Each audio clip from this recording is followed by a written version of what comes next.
लोकसभा चुनाव के अंतिम चरण का मतदान 1 जून को होने वाला है और अंतिम चरण की वोटिंग से पहले राजनीतिक दल एक दूसरे पर जमकर हमला बोल रहे हैं।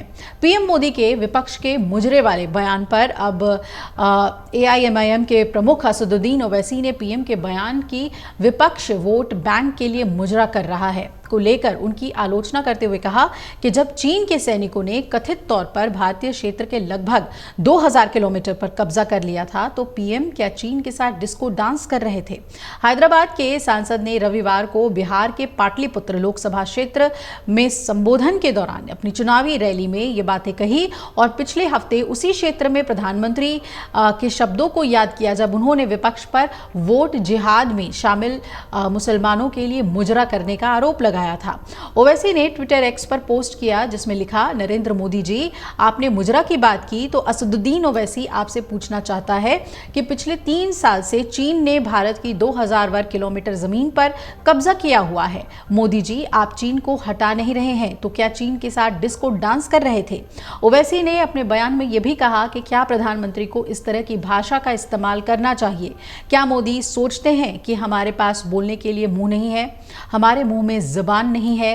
और उन्होंने ये भी कहा कि नागरिकता संशोधन अधिनियम मुसलमानों को मताधिकार से वंचित करने के लिए लाया गया है और मोदी इस मुद्दे पर भंगड़ा करते रहे। इसके अलावा धर्म संसद यानी कि हिंदू सभा में मुसलमानों, खासतौर पे हमारी माताओं और बहनों के बारे में सभी प्रकार की आपत्तिजनक टिप्पणियां की जाती हैं, लेकिन मोदी इस मुद्दे पर भरतनाट्यम कर रहे हैं। पीएम मोदी ने कहा था कि मैं बिहार एससी, एसटी, ओबीसी समुदायों को गारंटी दे रहा हूं, जब तक मोदी जीवित हैं मैं उन्हें उनका अधिकार नहीं छीनने दूंगा। मोदी के लिए संविधान सर्वोच्च है, मोदी के लिए बाबा साहेब अंबेडकर की भावनाएं सर्वोच्च है और अगर इंडी गठबंधन अपने वोट बैंक की दासता स्वीकार करना चाहता है तो वो ऐसा करने के लिए स्वतंत्र है।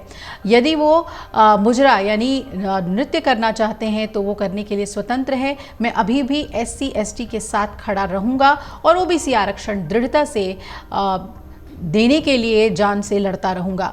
वहीं अखिलेश और राहुल की जनसभा 28 मई को वाराणसी में आयोजित की गई है और इसी दिन ओवैसी और पल्लवी का रोड शो भी होना है। रोड शो बनारस के पीली कोठी, आदमपुर, विश्वेश्वरगंज, मैदागन, कबीर चौरा, बेनियाबाग, नई सड़क होते हुए रेवड़ी तालाब पहुंचेगा।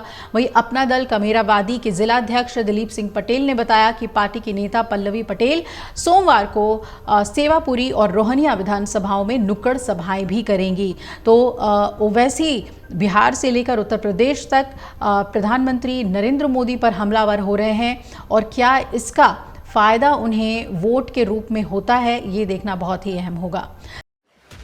एग्जिट पोल 2024 1 जून शाम 6 बजे से, लोकसभा चुनाव के नतीजे 4 जून सुबह 7 बजे से। देखिए चुनाव नतीजों से जुड़ी हर खबर सबसे पहले, सबसे सटीक, केवल अमर उजाला पर, amarujala.com।